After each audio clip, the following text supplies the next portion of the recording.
Yes. But I can't speak for everyone. I've only lived my own life, but I do know that I've always had a trouble recognizing hints. Mhm. And yeah, some of that's maybe it's because I'm a man, maybe some of it's because I'm an Aspie. I don't know, but for example, when I was 5 years old, my parents went on a trip to Graceland to see Elvis's home Mhm. in Memphis, Memphis. Mhm. and it apparently had been raining in Memphis. And we parked along the side of the road in front of the mansion. I don't know if you ever saw the pictures of the front of his gate or his home, Mhm. but we parked the family car in front of the mansion. And my dad said to me, "Don't get your shoes muddy." And I was 5. And basically, I heard him. I heard every word he said. What he didn't say was, "Don't walk through that ditch to get to the fence because you'll get your shoes muddy. It's been raining." Mhm. But he didn't say the rest of the part stuff. And I fully understood, don't get your shoes muddy. I wouldn't have deliberately stepped in a pile of mud. But it didn't dawn on me that when he said, "Don't get your shoes muddy," he meant it's been raining a lot. That ditch is very muddy. I don't want you getting your shoes muddy because you're getting back in the car. And my dad was I get a lot of my OCD from my dad. Hello and welcome. I'm Jodi Carlton and your host today. I'm neurotypical, which means I'm not autistic, but I've spent my entire life in relationships loving people who are autistic. Moreover, I've spent the majority of my career educating about autism and helping couples bridge the gap in neurodiverse relationships. But this podcast is for you. It's a place to talk with me, to share your struggles, talk to me about your wins, your challenges, your victories, and also hear from other professionals who really get it and understand you. So what will we talk about today? Okay, welcome to part 2 of my conversation with Bo. If you missed part 1, just go back to last week's recording. We had some really great conversations about sensory processing, and he talked about how a lot of what happened to him as a child really makes sense now as an adult, and how that affects his adult relationships now with his girlfriend and others. So go back and listen to that. And now I'm just going to go right on straight into part 2. So I failed to get that hint. Another time my aunt said to me, "Would you like to go down and open the gate for me?" And I just said no. I mean, it sounds laughable, but it wasn't with malice. Yeah, I'm not laughing at you. I'm chuckling at the At this yeah. situation, no, I get it. But I mean, I wasn't trying to be malicious. I wasn't trying to be a Mhm, smart aleck or difficult.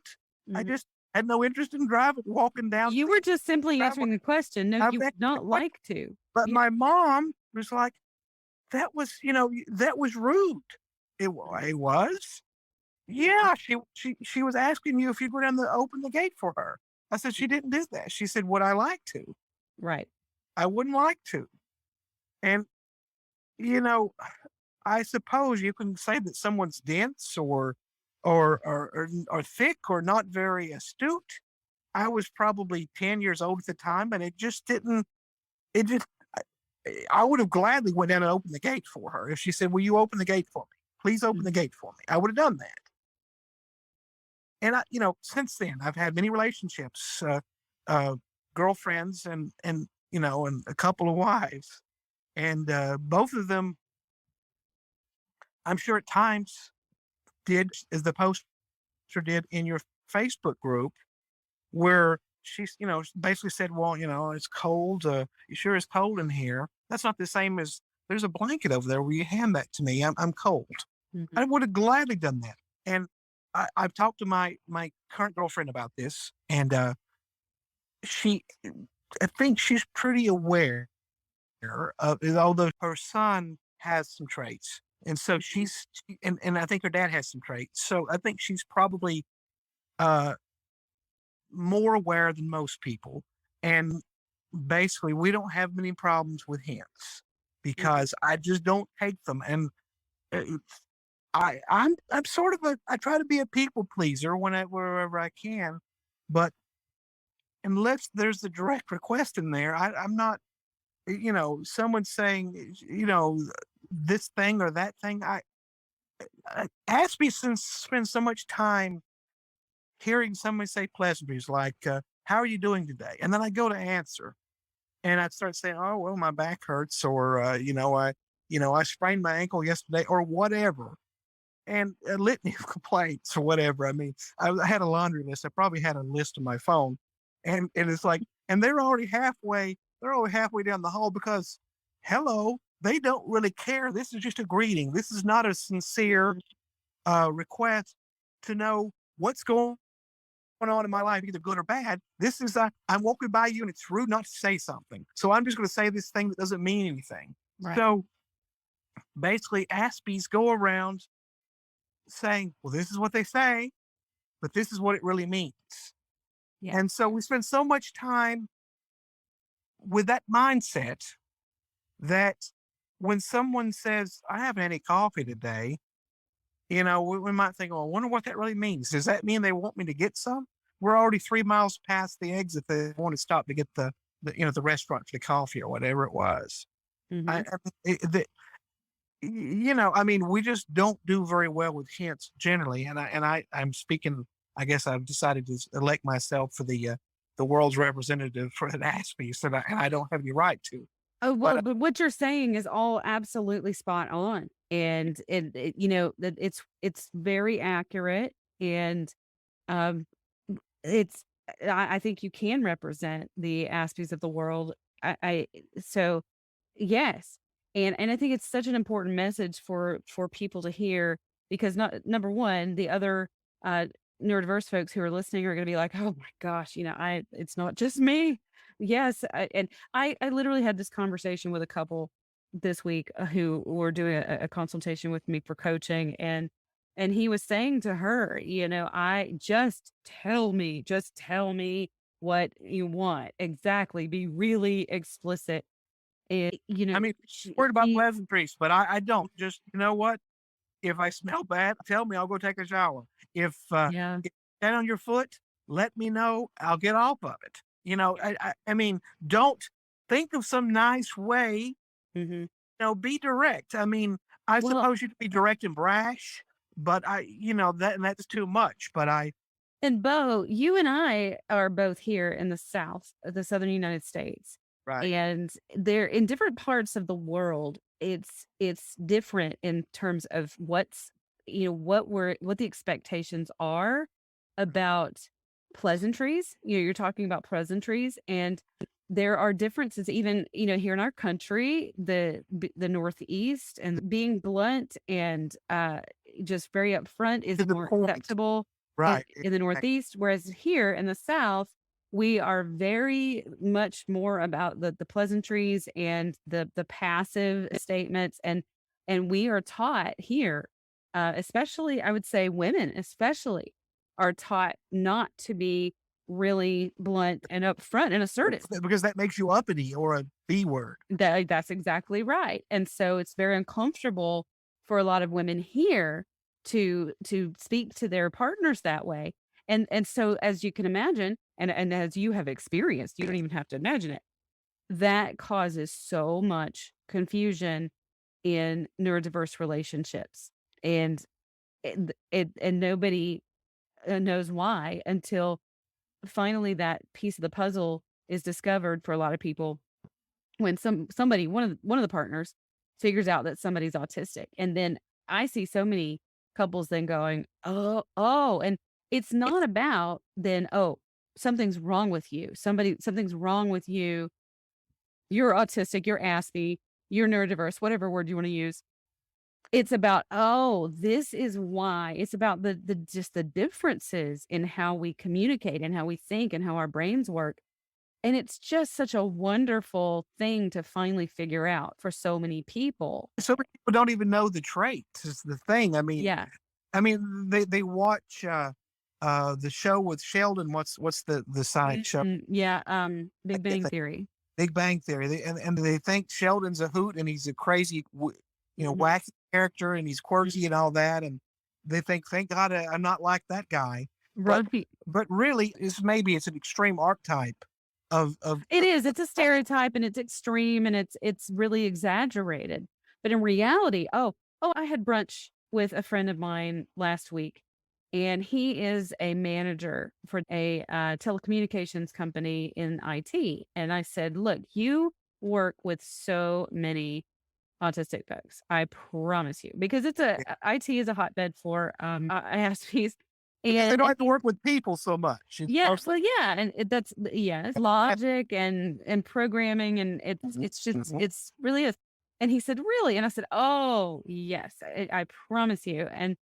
And so then we were having a chat about. He said, uh, we just were talking a little bit later. He said, we're having trouble with since the pandemic. A lot of our folks are still remote, and um, we're they don't we're struggling to get them to turn on their webcams, and I think they're just having Zoom fatigue, and we don't know how to. And I said, no, no, no, no, no, it's not Zoom fatigue. I said they just can't concentrate with the video on, and they're struggling to even hear the conversation because of distractions in the background that are behind your heads. And he sat there staring at me open mouthed. He said, what? And I said, you should just ask them to turn their videos on maybe for 5 minutes at the beginning, say hello, and then turn them off so they can concentrate. And he said, I need you to come speak to my managers. um, because what the reason I was sharing that is that what I was telling you is, I promise you, you not only work with autistic folks, but autistic folks. They're I see quirks, and I don't think everybody's either or. I think, like I said, I've always used the analogy that instead of a light switch of on and off, I think it's more like a dimmer switch. I Mm, think I think nobody's 100% to the left or 100% to the right. I think we're all at different stages, but if somebody's past a certain point, then they are, you know, I guess it's more on the spectrum than anybody else. But everybody has little quirks and OCD, and I don't think everybody's has Asperger's or is autistic. I think everybody just has some level of it. Nobody's completely normal. I mean, I don't think. I think everybody has something about them. yeah, we certainly all have our unique traits and quirks and characteristics. And as far as neurodivergence goes, I've definitely seen that to be a spectrum. I mentioned my son earlier. He's not autistic, but he has sensory processing disorder. And, he has some of the other traits that we see in autism. He had epilepsy when he was younger. And that's a very common thing that we see in autism. And, he's had eh, he had some difficulties with sensory issues that my daughter didn't even have. But yet he's not autistic. He doesn't have the social difficulties, and he didn't have some of the uh, language processing. So, like you said, as far as being along that spectrum, he didn't meet that criteria. And when I test people, when I do assessments for folks, one of the assessments that I use is the AQI. It's the Autism Quotient Index that researchers at Cambridge developed, and it gives a score. And so as that score creeps higher and higher, the more traits you tend to have, the more characteristics you tend to have. And the lower that score, the less you have. So yes, I agree. And a lot of folks with ADD, ADHD type diagnoses, sometimes that's the first diagnosis people will have had that ultimately ends up being more of an autistic diagnosis. That's more of an executive functioning diagnosis. It has to do with the where tasking and organizing and memory and all of that sometimes does fall under the autism umbrella. You said something earlier. Oh, it was the not getting your shoes muddy. That's really an executive functioning difficulty that you ran into there, because understanding I shouldn't get my shoes wet is one thing, but then understanding the steps involved, that's I a was I was sequencing, organizing thing. Yeah, yeah, that's I executive got so functioning. mad because that's the first thing I did. I Mhm, walked through the ditch, and he didn't say, "Don't walk through that ditch." If he had, I mhm. would have done it. I believe me, Right. but it And that's executive functioning. Executive, the root word there being execute, executive functioning, the way we execute tasks, the way we go about doing things, step 1, step 2, step 3, step 4. The neurotypical brain lumps so many steps into one, that really there are so many micro steps to the things that we do every day, And for an autistic brain, those steps need to be broken down into much smaller pieces that for a neurotypical person, it just Oh, it seems they don't realize how many micro steps there are. I've had neurotypical partners say, they say, "Oh my gosh, it takes my husband so long to mow the grass. I don't know what he's doing out there." And I'll talk to the autistic partner, and there may be so many different pieces of that or parts of that sequence. He may go out to cut the grass, but then get the more pulled out, but then forget that he didn't have, full tank of gas, and then go drive to the store, but then he forgot the gas tank that he had to fill up, and he had to come back, and it just so many things that by the time he finishes, it took him a lot longer to get it done. following following directions is, whether it's to find a location or just to perform some task, Mhm. is it's a nightmare for me because, by the time, if somebody says, okay, well, you go up to the third street and you turn left and you go through three lights and then I've already forgot the first. Mhm. Mhm. It's like you can't. They say you can't miss it unless it's a one-way road with no other driveways, and I could probably still screw that up. And sometimes they'll say, "Oh, it's the next light." It's like, well, are you counting the one that we're just about to go under? Right. Or Right.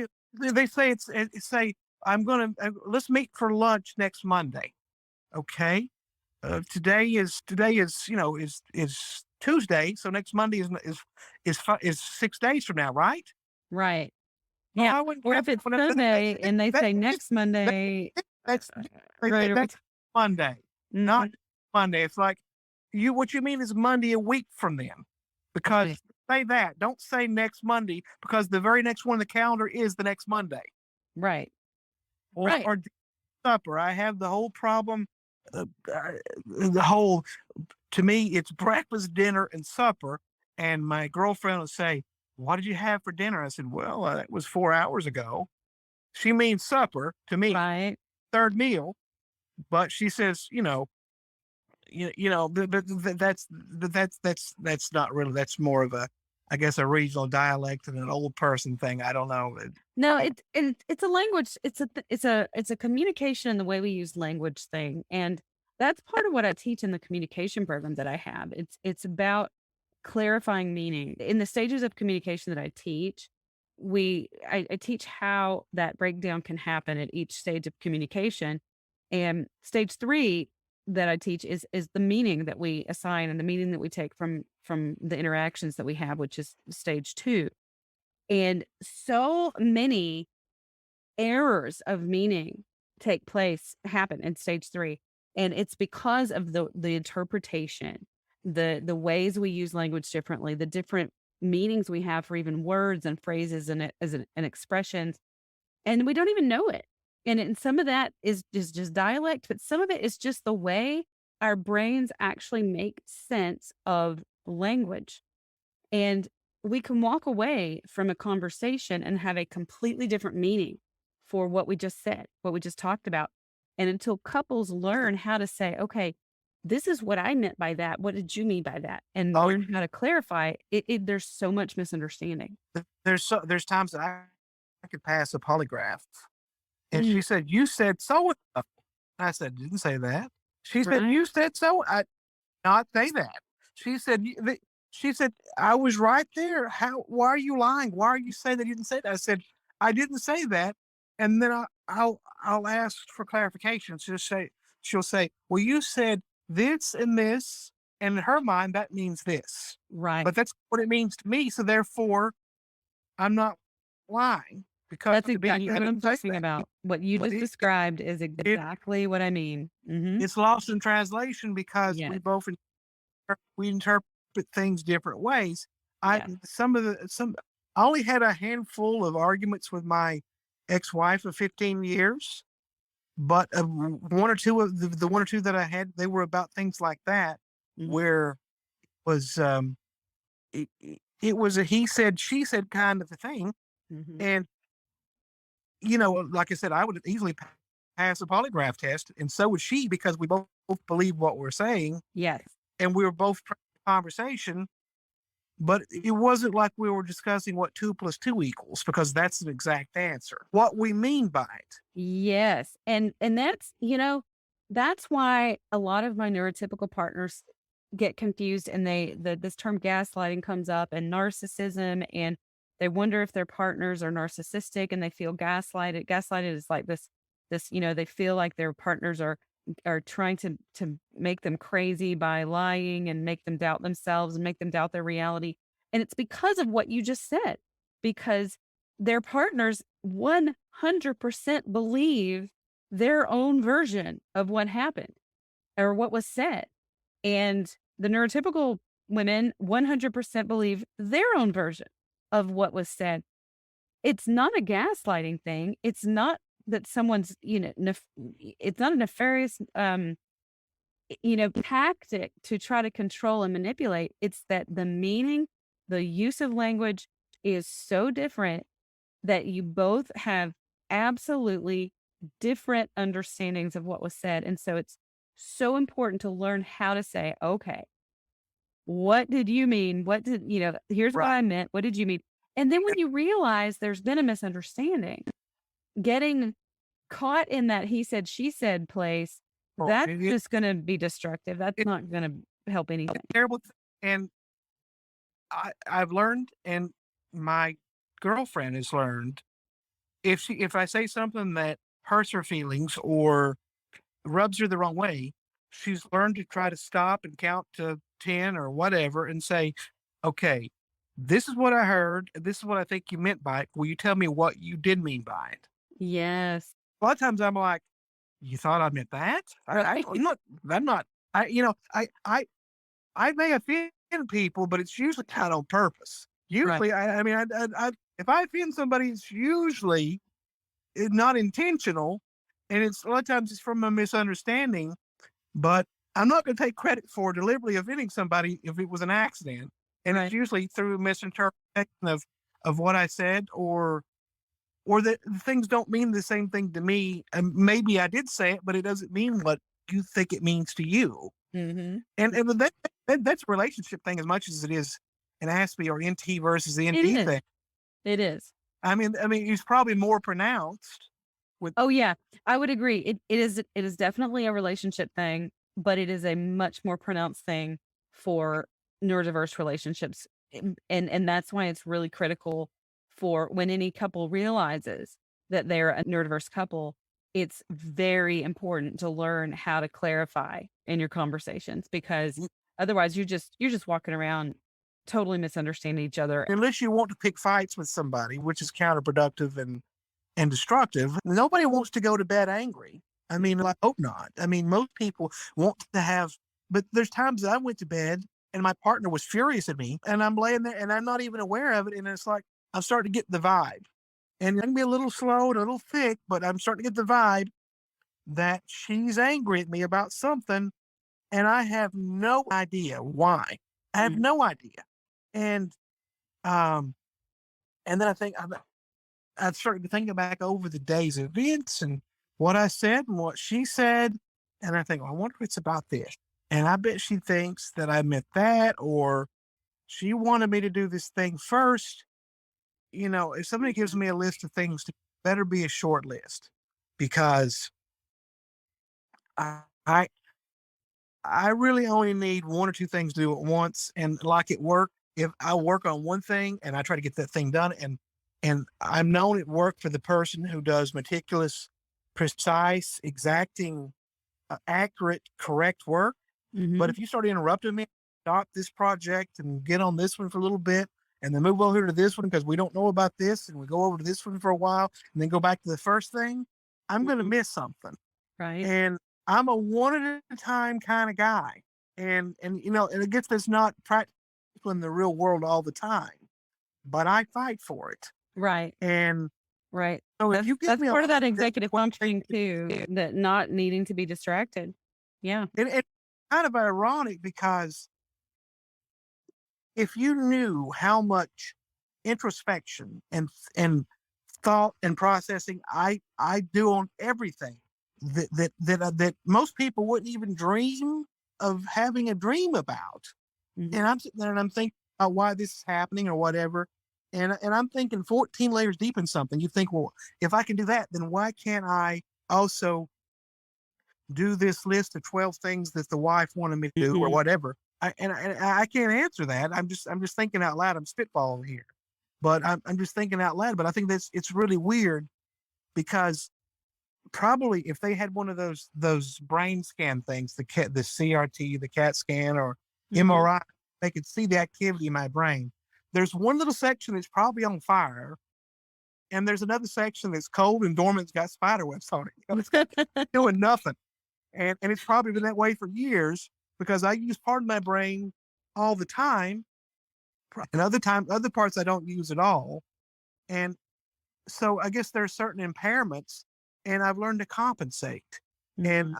exceptional memory and a knack to recognize patterns that is highly unusual based on everybody I talk to. It's like, Mhm. how do you remember that kid from kindergarten? It's like, well, he's sitting 3 rows behind me he was on the Superman beach towel during this was 50 years ago, and Right. I haven't saw him in 50 years. I see him at the grocery store. I said, Mhm. that's Charles. I Yeah. went to I was in kindergarten with that kid, but he moved away after that. Yeah, and so it's a disjointed it's what we call a disjointed memory profile, and so you're the way your brain is processing memories even is like you've got these strong memories of like visual memories even of certain events, but like you said, if your girlfriend or one of your ex-wives had given you a list of things to get at the grocery store, it would you would not be able to remember something like that. It's the difference between short term and medium term and long term And visual memory. and different kinds of memory, experiential memories, the brain just organizes those things differently. I found that if I find something interesting, Mhm. I can digest it, and I can understand it, and I can become an expert in something if I find it interesting. Oh, right, yeah. So a trick I used in school was I tried to force myself to like subjects that I wasn't particularly naturally interested in. And the only way I could get through them was to kind of trick myself into believing that I was more interested in those things than I was. And then I sort of become I wouldn't say an expert or a master at it, but I would get to the point to where I would really be comfortable with it. And it wasn't naturally to me to be interested, excuse me, in this one thing or another. But that's how I also could keeping my attention going Mhm. was to, like I said, if it's something I'm interested in, I hear every word. Mhm. I'm a, I'm on fire. I could probably answer a hundred question quiz, and get the majority of them right. But if I'm not, I may or may not even be in the room. I mean, physically, I mean, mentally, you know, Well, cognizantly when we're and that goes along with what we know about memory, honestly, because when we're attending to something, when we're paying attention to something, we are able to remember it. When our attention, when we don't, something is not holding our attention, we really struggle to remember. So it sounds like you tapped into uh, a strategy, a trick to yes, help trick that, your own brain into remembering something by convincing yourself you're interested, which helped you to pay more attention to it. right. Well, if there was a pattern that I could hang on to, a system or a pattern, if there was a method to the madness, Yeah, yeah, a lot of times once I understood something, I could explain it to the rest of the class who were struggling. yeah, yeah, and patterns are something also, anything that's got a like you said, a system, and, that's something else that anything it gives us order. That's why mnemonic devices work too, to help with memory.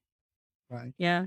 Well, listen, Bo, I really appreciate this conversation. This has been great. I think that there are going to be so many people listening who can relate to so much of what you've said.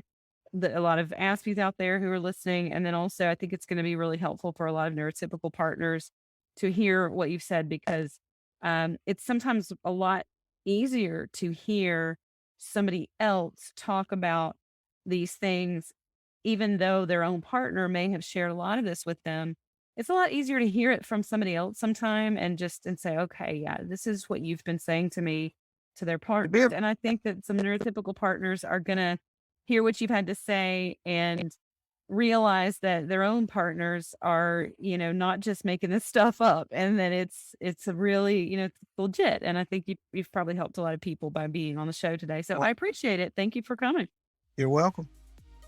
Anytime you want to come back, just let me know and we'll hop on another call and do another recording. Okay, good, because I only got through halfway through the list. Oh, okay. We'll have to book another time then. Thanks, Bo. You have a great evening. You too. All right. Good night. Bye. Remember to tune in each week for a new episode of your Neurodiverse Relationship podcast. Now, remember, this is your podcast, and I want to talk to you. Share with me your personal experiences with neurodiversity. If you're a professional working with autism, I'd also like to talk to you. To be a guest on the show, the link is in the episode description where you can book a time for a recorded chat with me. Also, be sure to subscribe to the podcast so you won't miss any of the wonderful conversations we're having here and the relationship insights and tips that I have for you. Until next time.